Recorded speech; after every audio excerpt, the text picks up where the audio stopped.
Record. Okay.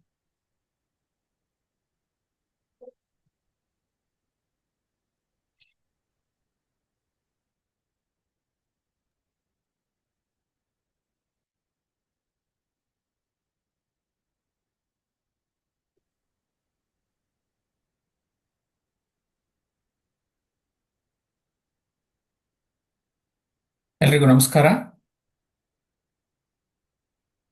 ಮೂರನೇ ದಿನದ astral ಪ್ರಾಣ ಮೆಡಿಟೇಷನ್ಗೆ ಸ್ವಾಗತ. ನಾನು ಮೊದಲೇ ಹೇಳಿದಾಗೆ ಇವತ್ತು ಕೂಡ ನಾವು ಆಜ್ಞಾ ಚಕ್ರದ ಮೇಲೆ ಕೇಂದ್ರೀಕರಿಸಿ ಧ್ಯಾನವನ್ನು ಮುಂದುವರಿಸ್ತೀವಿ. ಆದರೆ ವ್ಯತ್ಯಾಸ ಏನು ಅಂದರೆ ಮೊದಲನೇ ದಿನ ನಾವು ಬರೀ ಆಜ್ಞಾ ಚಕ್ರದ ಮೇಲೆ ಆ, ಮನಸ್ಸನ್ನ ಕೇಂದ್ರೀಕರಿಸಿ ಧ್ಯಾನವನ್ನು ಮಾಡಿದ್ವಿ. ಎರಡನೇ ದಿನ ಮುದ್ರೆಯನ್ನು ಕೂಡ ಸೇರಿಸಿದ್ವಿ. ಇಂದು ಅಸ್ಟ್ರಾಲಜಿ ಮತ್ತೆ ನ್ಯೂಮರಾಲಜಿ ಪ್ರಕಾರ ಆಜ್ಞಾ ಚಕ್ರಕ್ಕೆ ಯಾವ ಗ್ರಹ ಅಥವಾ ಯಾವ ಸಂಖ್ಯೆ ಸಪೋರ್ಟ್ ಮಾಡುತ್ತೆ ಅದನ್ನು ಉಪಯೋಗಿಸ್ಕೊಂಡು ಆಜ್ಞಾ ಚಕ್ರವನ್ನ ಹೇಗೆ ಶೀಘ್ರವಾಗಿ ಬ್ಯಾಲೆನ್ಸ್ ಮಾಡ್ಬೋದು ಅನ್ನೋದನ್ನ ಈ ದಿನ ನೋಡೋಣ. ಆಮೇಲೆ ಇಲ್ಲಿ ನಾವು ಈಗೇನು ಚಕ್ರ ಬ್ಯಾಲೆನ್ಸಿಂಗ್ ಮೆಡಿಟೇಷನ್ ಆಸ್ಟ್ರಲ್ ಪ್ರಾಣ ಮೆಡಿಟೇಷನ್ ಮಾಡ್ತಾ ಇದ್ದೀವಿ. ಸೊ ಇಲ್ಲಿ ನಮ್ಮ ಆರೋಗ್ಯ ವೃದ್ಧಿ ಜೊತೆಗೆ ನಮ್ಮ ಜೀವನಕ್ಕೆ ಬೇಕಾದ ಬೇರೆ ಅಂಶಗಳು ಕೂಡ ಸೇರಿದೆ. ನೀವೀಗ ಕೇಳ್ತಾ ಇರ್ಬೋದು ಲಾ ಆಫ್ ಅಟ್ರಾಕ್ಷನ್, ಮ್ಯಾನಿಫೆಸ್ಟೇಷನ್ ಅಂತೆಲ್ಲ ಕೇಳ್ತಾ ಇರ್ಬೋದು. ಈಗ ತುಂಬಾ ಟ್ರೈನಿಂಗ್ಸ್ ಎಲ್ಲ ನಡೆಯುತ್ತೆ. ಅಲ್ಲಿ ಕೂಡ ಈ ಆಜ್ಞಾ ಚಕ್ರ ತುಂಬಾ ಸಪೋರ್ಟ್ ಮಾಡುತ್ತೆ. ಆಜ್ಞಾ ಚಕ್ರದ ರೋಲ್ ಏನಿದೆ ತುಂಬಾ ದೊಡ್ಡ ರೋಲ್ ಪ್ಲೇ ಮಾಡುತ್ತೆ. ಸೊ ನಿಮ್ಮ ಆಜ್ಞಾ ಚಕ್ರ ಪವರ್ಫುಲ್ ಇದ್ರೆ law of manifestation, law of attraction ಏನಿದೆಯಲ್ಲ ಇದು ತುಂಬಾ ಚೆನ್ನಾಗಿ ಕೆಲಸ ಮಾಡುತ್ತೆ. ಈಗ ನೀವೇನೋ ಒಂದು ಅನ್ಕೊಂತೀರಾ, ಯಾವುದೋ ಒಂದು ಕಾರ್ಯ ಆಗ್ಬೇಕು, ಯಾವುದೋ ಒಂದು ಸಣ್ಣ ಗುರಿ ಇಟ್ಕೊಂತೀರಾ, ಆ ಗುರಿ ತಲುಪಬೇಕು ಅಂತಂದ್ರೆ ಸೊ ಅದು ಲಾ ಆಫ್ ಮ್ಯಾನಿಫೆಸ್ಟೇಷನ್. ನಿಮಗೆ ಆಜ್ಞಾ ಚಕ್ರ ಸಪೋರ್ಟ್ ಮಾಡಬೇಕು. ಸೊ ಅದು ಒಂದು ಬೇರೆ ಟಾಪಿಕ್, ತುಂಬಾ ದೊಡ್ಡ ಟಾಪಿಕ್ ಅದು. ಸೊ ಅದ್ರ ಮೇಲೆ ಒಂದು ಸಪ್ರೇಟ್ ವಿಡಿಯೋ ಮಾಡ್ತೀನಿ, ಆಜ್ಞಾ ಚಕ್ರ ಹೇಗೆ ಅದು ಸಪೋರ್ಟ್ ಮಾಡುತ್ತೆ ಅನ್ನೋದು. ಸೊ ನಿಮ್ಮ ಗಮನದಲ್ಲಿರಲಿ. ಸೊ ಅಲ್ಲೂ ಕೂಡ ಸಪೋರ್ಟ್ ಆಗುತ್ತೆ. ಸೊ ನೀವೇನೇ ಒಂದು ಸಾಧನೆ ಮಾಡಬೇಕು ಜೀವನದಲ್ಲಿ, ಒಂದು ಸಣ್ಣ ಗುರಿ ಇರ್ಬೋದು, ದೊಡ್ಡ ಗುರಿ ಇರ್ಬೋದು, ನಿಮ್ಮ ಆಜ್ಞಾ ಚಕ್ರ ಏನಿದೆ it plays a very important role. ಈಗ ಇಲ್ಲಿ ಟಾಪಿಕ್ ಬರೋಣ. So so again, so before we start we have to do the warm up. So please stand up. So raise your hands together. So when you stretch your hands upwards, you have to inhale. And while bringing down, you have to exhale. Inhale, exhale. So you have to do it 5 to 6 times. 1, 2, 3, 4, 5. So now we can switch the hands, okay? So we can do one hand at a time. Alternate hands, okay? So you can, when you raise the right hand, the left hand would be down, right? And vice versa. So again, the same technique. When you raise your hand, you have to inhale. When you exhale, you have to bring the hand down.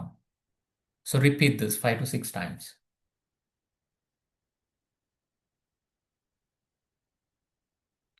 See, the idea behind this is this warm-up exercise is to bring our breath under control.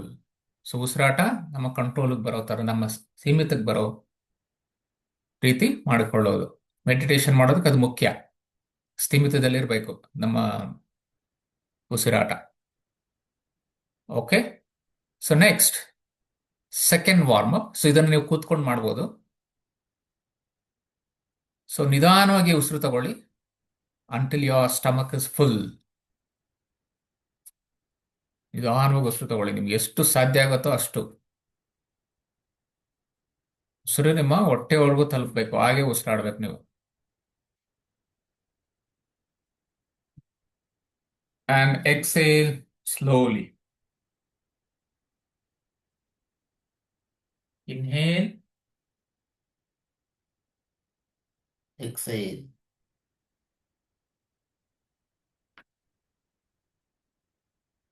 Inhale.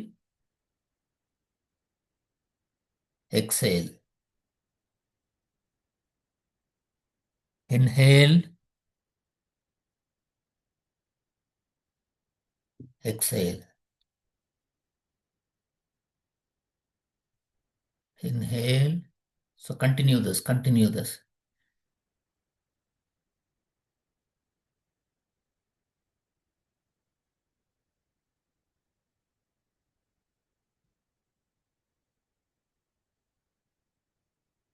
Okay, right.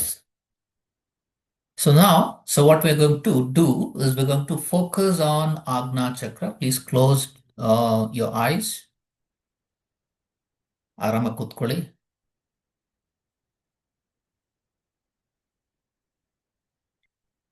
ಜ್ಞಾನ ಮುದ್ರೆಯಲ್ಲಿ ಇರಿ. ಜ್ಞಾನ ಮುದ್ರೆಯನ್ನು ಹಾಕಿ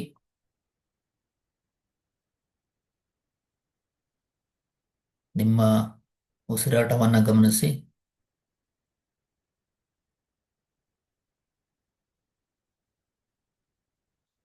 ನಿಮ್ಮ ದೃಷ್ಟಿ ಆಜ್ಞಾಚಕ್ರದ ಮೇಲೆ ಇರಲಿ. ಜೊತೆಗೆ ಉಸಿರಾಟದ ಮೇಲೂ ಕೂಡ ಗಮನ ಇರಲಿ. ನೀವು ಉಸಿರು ತಗೊಳ್ತಾ ಇದ್ದೀರಾ, ಉಸಿರು ಬಿಡ್ತಾ ಇದ್ದೀರಾ. ಗಮನ ನಿಮ್ದು ಆಜ್ಞಾಚಕ್ರದ ಮೇಲಿದೆ. ಆಜ್ಞಾಚಕ್ರದಲ್ಲಿ ಏನು ಸೆನ್ಸೇಷನ್ ಆಗುತ್ತೆ ಅನ್ನೋದನ್ನು ಗಮನಿಸಿ. ಆಜ್ಞಾಚಕ್ರದಲ್ಲಿ ನಿಮ್ಗೆ ಏನಾದರೂ ಕಾಣಿಸ್ತಾ ಇದೆಯಾ, ಯಾವುದಾದ್ರೂ ಬಣ್ಣ ಕಾಣಿಸ್ತಾ ಇದೆಯಾ, ಏನಾದರೂ ಆಕಾರ ಕಾಣಿಸ್ತಾ ಇದೆಯಾ ಅನ್ನೋದನ್ನು ಗಮನಿಸಿ. ನಿಮಗೆ ಬಣ್ಣ ಕಾಣಿಸ್ಬೋದು, ಕೆಲವು ಆಕಾರ ಕಾಣಿಸ್ಬೋದು, ಅದನ್ನು ಜಸ್ಟ್ ಗಮನ ಮಾಡಿ.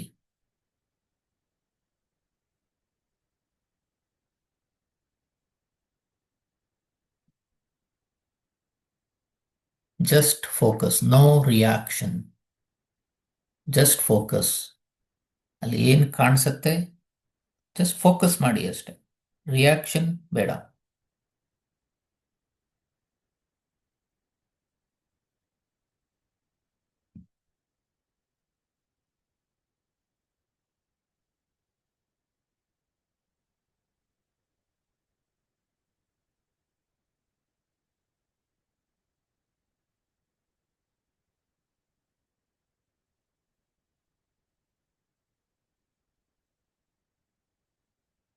ಸೊ ಈಗಾಗಲೇ ನಾವು ತಿಳ್ಕೊಂಡಿರೋ ಹಾಗೆ ಆಜ್ಞಾಚಕ್ರ ತಿಳಿ ನೀಲಿ ಬಣ್ಣದಲ್ಲಿರುತ್ತೆ.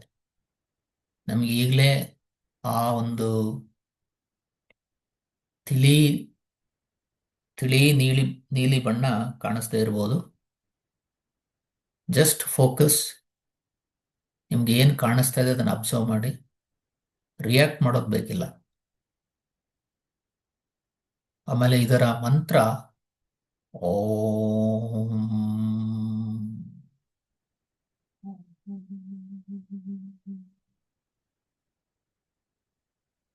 ನಿಮ್ಮನ್ನ ಗಮನದಲ್ಲಿರಲಿ. ಸೊ ನಿಮ್ಮ ಈಗ ಕಿವಿನಲ್ಲಿ ಆ ಮಂತ್ರ ಕೇಳಿಸ್ತಾ ಇದೆ ಅಂತ ಇಟ್ಕೊಳ್ಳಿ. ಅದನ್ನ ನೀವು ಇಮ್ಯಾಜಿನ್ ಮಾಡಬೇಕು. ಸೊ ಈ ಮಂತ್ರ, ಈ ಮುದ್ರೆ, ಈ ವಿಜುವಲೈಸೇಷನ್ ಇಂದ ಈ ಚಕ್ರ ಬೇಗ ಬ್ಯಾಲೆನ್ಸ್ ಮಾಡ್ಬೋದು. ಸೊ ಬ್ಯಾಲೆನ್ಸ್ ಮಾಡೋದ್ರಿಂದ ನಿಮ್ಮ ಇಂಟ್ಯೂಷನ್ ಇಂಪ್ರೂವ್ ಆಗುತ್ತೆ, ಇನ್ಸೈಟ್ ಇಂಪ್ರೂವ್ ಆಗುತ್ತೆ, ವಿಸ್ಡಮ್ ಇಂಪ್ರೂವ್ ಆಗುತ್ತೆ, ನಿಮ್ಮ ಇಮ್ಯಾಜಿನೇಷನ್ ಇಂಪ್ರೂವ್ ಆಗುತ್ತೆ. ಆಮೇಲೆ ದೇಹದ ಅಂಗಗಳಲ್ಲಿ ಕಣ್ಣು, ನಿಮ್ಮ ಬ್ರೈನ್, ಪಿನೇಲ್ ಗ್ಲ್ಯಾಂಡ್, ಸೊ ಇದೆಲ್ಲ ಚೆನ್ನಾಗಿ ಕೆಲಸ ಮಾಡೋಕ್ಕೆ ಶುರು ಮಾಡುತ್ತೆ. ಸೊ ಇದರ ಇಂಬ್ಯಾಲೆನ್ಸ್ ಸೈನ್ಸ್ ಕೂಡ ನಾವು ಮಾತಾಡಿದ್ವಿ. ಏನು ತಲೆನೋವು ಬರೋದು, ಸರಿಯಾಗಿ ಜಡ್ಜ್ಮೆಂಟ್ ಮಾಡದೇ ಇರಕ್ಕಾಗೋದು, ಸರಿಯಾಗಿ ಯೋಚನೆ ಮಾಡೋಕ್ಕಾಗದೇ ಇರೋದು, ಅದೆಲ್ಲ ಈ ಚಕ್ರ ಇಂಬ್ಯಾಲೆನ್ಸ್ ಆದಾಗ ಆಗುವಂಥದ್ದು.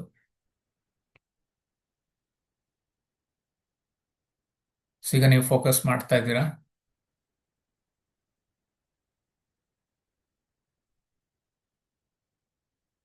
ಏನೋ ಸೆನ್ಸೇಷನ್ ಕಾಣಿಸ್ಬೋದು ನಿಮಗೆ ಆಜ್ಞಾ ಚಕ್ರದ ಭಾಗದಲ್ಲಿ.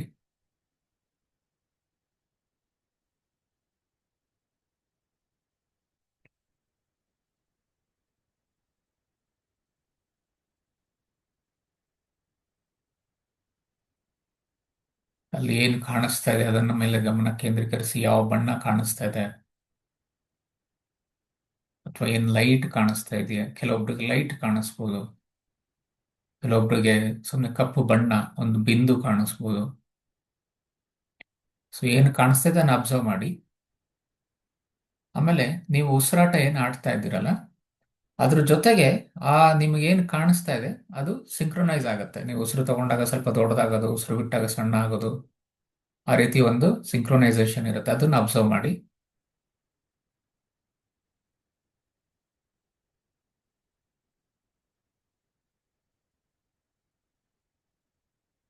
ಅದೇ ಫೋಕಸ್ ಮಾಡಿ. ಈಗ ಏನು ನಿಮಗೆ ಕಾಣಿಸ್ತಾ ಇದೆ ಚಕ್ರದಲ್ಲಿ,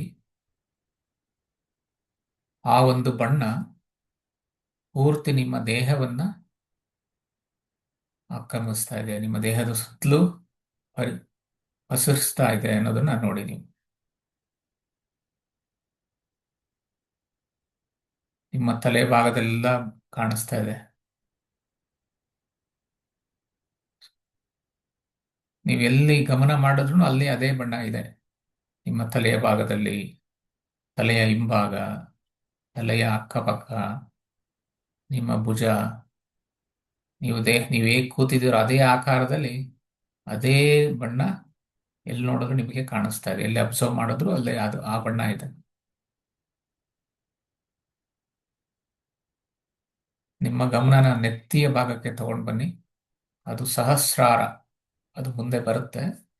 ನೆತ್ತಿಯ ಭಾಗದಲ್ಲಿರೋದು ಸಹಸ್ರಾರ ಚಕ್ರ. ಅಲ್ಲಿ ಕೂಡ ಇದೇ ಬಣ್ಣ ಕಾಣಿಸ್ತಾ ಇದೆ. ಅಲ್ವಾ, ಸ್ವಲ್ಪ ಚೇಂಜ್ ಕೂಡ ಇರಬಹುದು. ಸೊ ಅಲ್ಲಿಂದ ಏನು ಶಕ್ತಿ ಫ್ಲೋ ಆಗ್ತಾ ಇದೆ, ನಿಮ್ಮ ದೇಹದಲ್ಲೆಲ್ಲ ಫ್ಲೋ ಆಗ್ತಾ ಇದೆ. ಅದನ್ನ ಅಬ್ಸರ್ವ್ ಮಾಡಿ.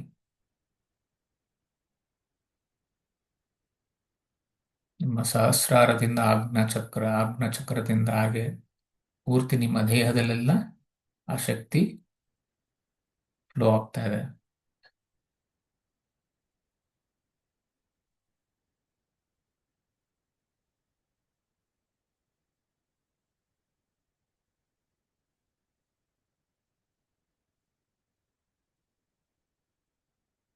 ಈ ಶಕ್ತಿ ಫ್ಲೋ ಆಗ್ತಾ ಇರೋದು ನೀವು ವಿಜುವಲೈಸ್ ಮಾಡುವಾಗ ನಿಮಗೆ ಬೇರೆ ಬೇರೆ ತರಹದ ಅನುಭವ ಆಗ್ಬೋದು, ತುಂಬಾ ಆನಂದ ಅನಿಸ್ಬೋದು.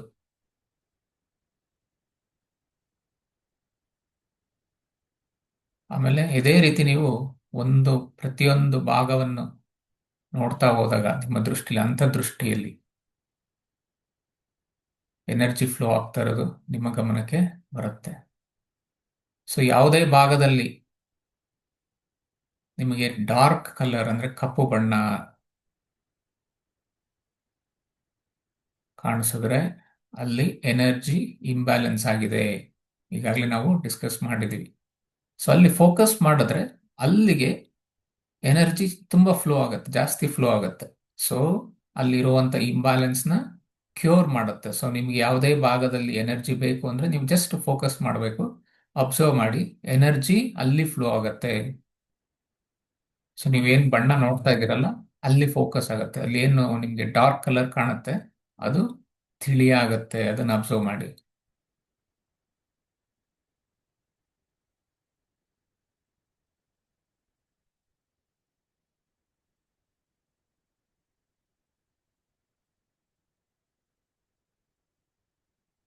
ಇದೇ ಟೆಕ್ನಿಕ್ ನೀವು ನಿಮ್ಮ ಆರೋಗ್ಯವನ್ನು ಸುಧಾರಿಸ್ಕೊಳ್ಳೋದಕ್ಕೆ ಕೂಡ ಯೂಸ್ ಮಾಡ್ಕೊಳ್ಬೋದು.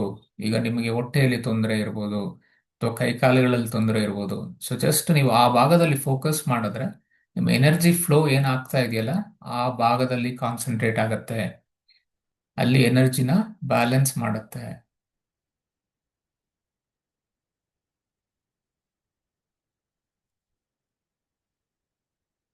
ಈ ಒಂದು ಟೆಕ್ನಿಕ್ ಇಂದ ಇನ್ಕ್ಯೂರಬಲ್ ಅಂತ ಆಗಿರುವಂತ ಡಿಸೀಸಸ್ ಕೂಡ ಕ್ಯೂರ್ ಆಗಿರುವಂತ ನಿದರ್ಶನಗಳಿದೆ. ತುಂಬಾ ರಿಸರ್ಚ್ ಕೂಡ ನಡೆದಿದೆ, ರಿಸರ್ಚ್ ಪೇಪರ್ಸ್ ಎಲ್ಲ ಆನ್ಲೈನ್ ಅವೈಲೇಬಲ್ ಇದೆ.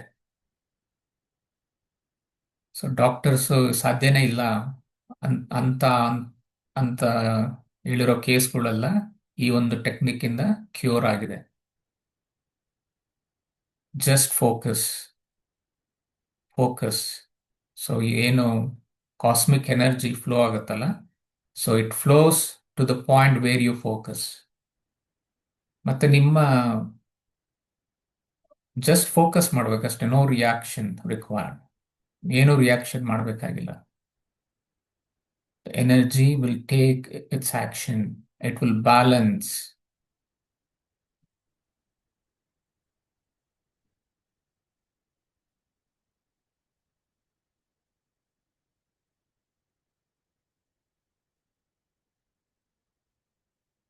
ಸೊ ಇದನ್ನ ಕಂಟಿನ್ಯೂ ಮಾಡಿ. So again you start from the Sahasrara. So ಅಲ್ಲಿಂದ ಗಮನ ಮಾಡ್ತಾ ಬನ್ನಿ.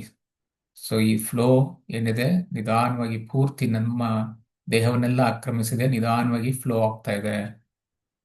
ಪಾದಗಳ ಮೂಲಕ ಭೂಮಿಗೆ ಹೋಗ್ತಾ ಇದೆ, ಆಕಾಶದಿಂದ ಬರ್ತಾ ಇದೆ, ನಮ್ಮ ಸಹಸ್ರಾರದ ಮೂಲಕ ನಮ್ಮ ದೇಹವನ್ನ ಪ್ರವೇಶಿಸ್ತಾ ಇದೆ, ನಮ್ಮ ದೇಹದಲ್ಲೆಲ್ಲ ಹರಿದು ಪಾದಗಳ ಮೂಲಕ ಭೂಮಿಗೆ ಹೋಗ್ತಾ ಇದೆ ಅನ್ನೋದನ್ನ ಗಮನಿಸಿ. ಈ ಪಾತಲ್ಲಿ ನಮ್ಮ ದೇಹದಲ್ಲಿರುವಂತಹ ಕಲ್ಮಶಗಳನ್ನು ಕೂಡ ತಗೊಂಡು ಹೋಗ್ತಾ ಇದೆ, ಮತ್ತೆ ಎಲ್ಲೆಲ್ಲಿ ಎನರ್ಜಿ ಇಂಬ್ಯಾಲೆನ್ಸ್ ಇದೆ ಅದನ್ನ ಬ್ಯಾಲೆನ್ಸ್ ಮಾಡ್ತಾ ಇದೆ ಅನ್ನೋದನ್ನ ವಿಜುವಲೈಸ್ ಮಾಡ್ಕೊಳ್ಳಿ.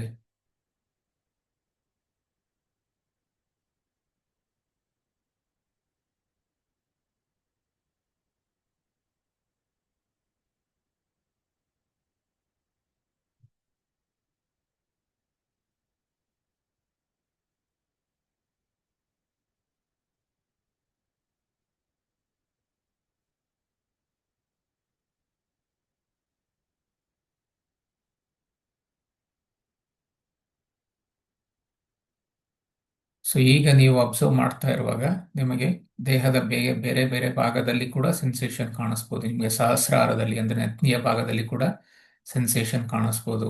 ಕೆಲವೊಂದು ಬಣ್ಣಗಳು ಗೋಚರಿಸ್ಬೋದು, ಬೇರೆ ಬೇರೆ ಬಣ್ಣಗಳು ಕೂಡ ಗೋಚರಿಸ್ಬೋದು. ಆಜ್ಞಾ ಚಕ್ರದಲ್ಲಿ ಕೂಡ ಹಾಗೆ ಕಾಣಿಸುತ್ತೆ.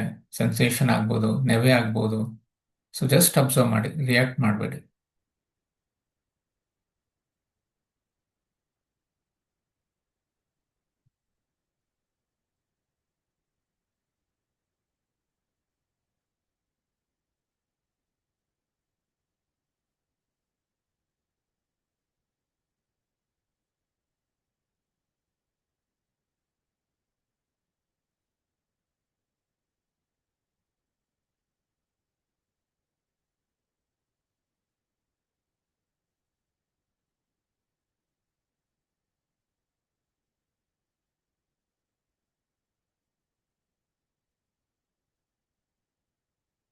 ಈ ಎನರ್ಜಿ ಏನು ಫ್ಲೋ ಆಗ್ತಾ ಇದೆ, ಒಂದೇ ಸಮನೆ ಫ್ಲೋ ಆಗ್ತಾ ಇದೆ.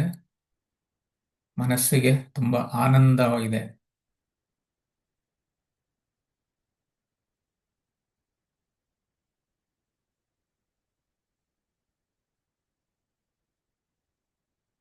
ನಿಮ್ಮ ದೇಹದಲ್ಲಿ ಏನೇನು ಇಂಬ್ಯಾಲೆನ್ಸ್, ಎನರ್ಜಿ ಇಂಬ್ಯಾಲೆನ್ಸ್ ಇದೆ ಅದನ್ನೆಲ್ಲ ಕೂಡ ಬ್ಯಾಲೆನ್ಸ್ ಮಾಡ್ತಾ ಇದೆ.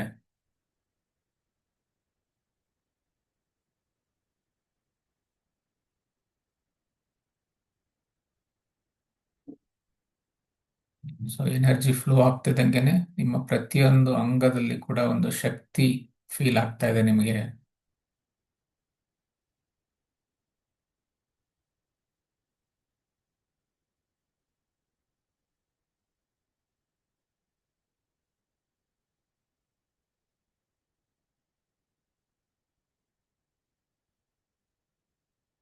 ಓಕೆ, ನಿಮ್ಮ ಗಮನವನ್ನು ಮತ್ತೆ ಆಜ್ಞಾ ಚಕ್ರ ತಗೊಂಡು ಬನ್ನಿ.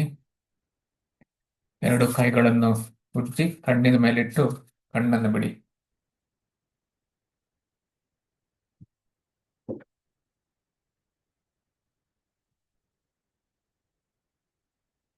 ಸೊ ಈಗ ನಾವು ಆಜ್ಞಾ ಚಕ್ರದ ಮೇಲೆ ಕೇಂದ್ರೀಕರಿಸಿ ಧ್ಯಾನವನ್ನು ಮಾಡ್ತಾ ಇದ್ದೀವಿ. ಆಜ್ಞಾ ಚಕ್ರವನ್ನು ಬ್ಯಾಲೆನ್ಸ್ ಮಾಡ್ತಾ ಇದ್ದೀವಿ. ಸೊ ನಾವು ಮುದ್ರೆಯನ್ನು ಕೂಡ ಯೂಸ್ ಮಾಡಿದ್ವಿ. ಮತ್ತೆ ಈಗ ಇನ್ನೊಂದು ಆ, ಭಾಗ ಏನಂದ್ರೆ, ನಾವು ಅಸ್ಟ್ರಾಲಜಿ ಮತ್ತೆ ನ್ಯೂಮರಾಲಜಿಯನ್ನು ಯೂಸ್ ಮಾಡಿ ಇದಕ್ಕೆ ಸಪೋರ್ಟ್ ಮಾಡುವಂತಹ ಗ್ರಹ ಯಾವುದು ಮತ್ತೆ ಸಂಖ್ಯೆ ಯಾವುದು ಅನ್ನೋದನ್ನ ತಿಳ್ಕೊಳ್ಳುವಂಥದ್ದು. ಸೊ ಆಜ್ಞಾ ಚಕ್ರವನ್ನ ಗುರು ಗ್ರಹ ರೆಪ್ರೆಸೆಂಟ್ ಮಾಡ್ತಾರೆ. ಸೊ ನಿಮ್ಮ ಜಾತಕದಲ್ಲಿ ಗುರು ಬಲವಾಗಿದ್ದರೆ ಈ ಕ್ವಾಲಿಟೀಸ್ ನಾವೇನ್ ನೋಡಿದ್ವಲ್ಲ, ಇಂಟ್ಯೂಷನ್, ವಿಸ್ಡಮ್, ಅದೆಲ್ಲ ನಿಮಗೆ ತುಂಬಾ ಚೆನ್ನಾಗಿರುತ್ತೆ. ಸೊ ಗುರು ಬಲಯುತನಾಗಿದ್ದರೆ ಈ ಕ್ವಾಲಿಟೀಸ್ ನಿಮಗೆ ತುಂಬಾ ಚೆನ್ನಾಗಿರುತ್ತೆ. ಅಥವಾ ಗುರು ಬಲ ನಿಮಗೆ ಕಡಿಮೆ ಇದೆ ಅನ್ನೋದಾದ್ರೆ ಯೋಚನೆ ಮಾಡಬೇಕಾಗಿಲ್ಲ. ನೀವು ಗುರು ಗಾಯತ್ರಿಯನ್ನ ಗುರು ಗಾಯತ್ರಿ ಮಂತ್ರವನ್ನ ಜಪ ಮಾಡಬಹುದು. ಓಂ ಗುರುದೇವಾಯ ವಿದ್ಮಹೆ ಬ್ರಹ್ಮನಂದಾಯ ಧೀಮಹಿ ತನ್ನೋ ಗುರು ಪ್ರಚೋದಯಾತ್ ಅನ್ನೋ ಮಂತ್ರ. ಇದು ಗುರು ಗಾಯತ್ರಿ ಮಂತ್ರ. ಈ ಮಂತ್ರವನ್ನ ನೀವು ಹೇಳ್ಕೊಳ್ಬಹುದು. ಬ್ರಹ್ಮನಂದಾಯ ಧೀಮಹಿ ಅಂತಾದ್ರೂ ಹೇಳ್ಬೋದು, ಪರಬ್ರಹ್ಮ ಪರಬ್ರಹ್ಮಾಯ ಧೀಮಹಿ ಅಂತಾದ್ರೂ ಹೇಳ್ಬೋದು. ನೀವು ಕನ್ನಡದಲ್ಲೂ ಇದೆ, ಸಂಸ್ಕೃತದಲ್ಲೂ ಇದೆ. ಸೊ ನಿಮ್ಗೆ ಯಾವ್ದು ಅನುಕೂಲನೋ ಅದನ್ನ ನೀವು ಜಪ ಮಾಡೋದ್ರಿಂದ ಅನುಕೂಲ ಆಗತ್ತೆ.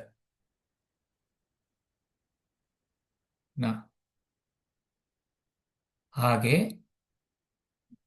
ಸಂಖ್ಯೆ 3 ನಿಮ್ಮ ಡೇಟ್ ಆಫ್ ಬರ್ತ್ ನಲ್ಲಿ, ಡೇ ಆಫ್ ಬರ್ತ್ ಅಥವಾ ಮಂತ್ ಆಫ್ ಬರ್ತ್ ಅಥವಾ ಇಯರ್ ಆಫ್ ಬರ್ತ್ ನಲ್ಲಿ ಇದ್ದರೆ, ಸೊ ನಿಮಗೆ ಈ ಒಂದು ಕ್ವಾಲಿಟೀಸ್ ಏನಿದೆ ಅದು ಬೈ ಡಿಫಾಲ್ಟ್ ಇರುತ್ತೆ. ಅದನ್ನ ನಿಮಗೆ ಬ್ಯಾಲೆನ್ಸ್ ಮಾಡೋದಕ್ಕೆ ಸುಲಭ ಆಗತ್ತೆ. ಸೊ 3 ಸಂಖ್ಯೆ ಹೇಗೆ ಕಂಡುಹಿಡಿತೀರಾ? ಈಗ 12-10-1983 ಅನ್ನೋದಾದ್ರೆ ಈಗಾಗಲೇ ಇಯರ್ನಲ್ಲಿ 3 ಇದ್ದೇ ಇದೆ.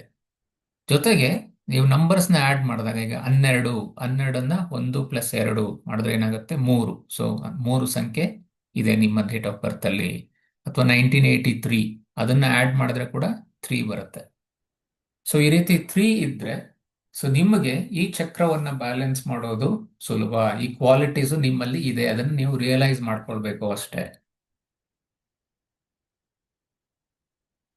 ಸೊ ಆಜ್ಞಾ ಚಕ್ರಕ್ಕೆ ಈ ನಂಬರ್ಸ್ ಇದ್ರೆ ತುಂಬಾ ಸಪೋರ್ಟ್ ಮಾಡುತ್ತೆ. ಈ ಗುರುಗ್ರಹದ ಒಂದು ಶಕ್ತಿ, ಗುರುಗ್ರಹ ಕೃಪೆ ಇದ್ರೆ ನಿಮಗೆ ನಿಮ್ಮ ಜಾತಕದಲ್ಲಿ ಆಜ್ಞಾ ಚಕ್ರವನ್ನ ನೀವು ಸುಲಭವಾಗಿ ಬ್ಯಾಲೆನ್ಸ್ ಮಾಡಬಹುದು. ಬೈ ಡಿಫಾಲ್ಟ್ ನಿಮಗೆ ಆ ಕ್ವಾಲಿಟೀಸ್ ಇರುತ್ತೆ. ಅಥವಾ ನೀವು ನ್ಯೂಮರಾಲಜಿ ಪ್ರಕಾರ ನೋಡೋದಾದ್ರೆ 3 ಅನ್ನೋದು ನಿಮ್ಮ ಡೇಟ್ ಆಫ್ ಬರ್ತ್ ನಲ್ಲಿ ಇರಬೇಕು. ಇಲ್ಲದೆ ಇದ್ರೆ ಅದಕ್ಕೆ ಬೇರೆ ಪರಿಹಾರ ಇದೆ, ಚಿಂತೆ ಮಾಡೋದು ಬೇಕಿಲ್ಲ.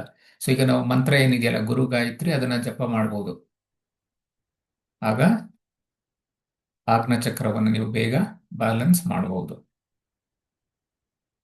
ಸೊ ಇದು ನಾನು ಈಗಾಗಲೇ ಹೇಳಿದಾಗೆ ಮ್ಯಾನಿಫೆಸ್ಟೇಷನ್ ಅಲ್ಲಿ ನಿಮ್ಮ ಗುರಿಗಳನ್ನ ತಲುಪೋದ್ರಲ್ಲಿ ಕೂಡ ಸಹಾಯ ಆಗತ್ತೆ. ಸೊ ನಿಮ್ದು ಯಾವುದೇ ಗುರಿ ಇದ್ರೂ ಅದನ್ನ ನೀವು ಮನಸ್ಸಲ್ಲಿ ಇಟ್ಕೊಂಡು ಧ್ಯಾನ ಮಾಡಿ ಆಜ್ಞಾ ಚಕ್ರದ ಮೇಲೆ ಕೇಂದ್ರೀಕರಿಸಿ ಈ ಮಂತ್ರವನ್ನ ಹೇಳ್ಬೋದು, ಗುರು ಗಾಯತ್ರಿ ಮಂತ್ರವನ್ನ ಹೇಳ್ಬಹುದು.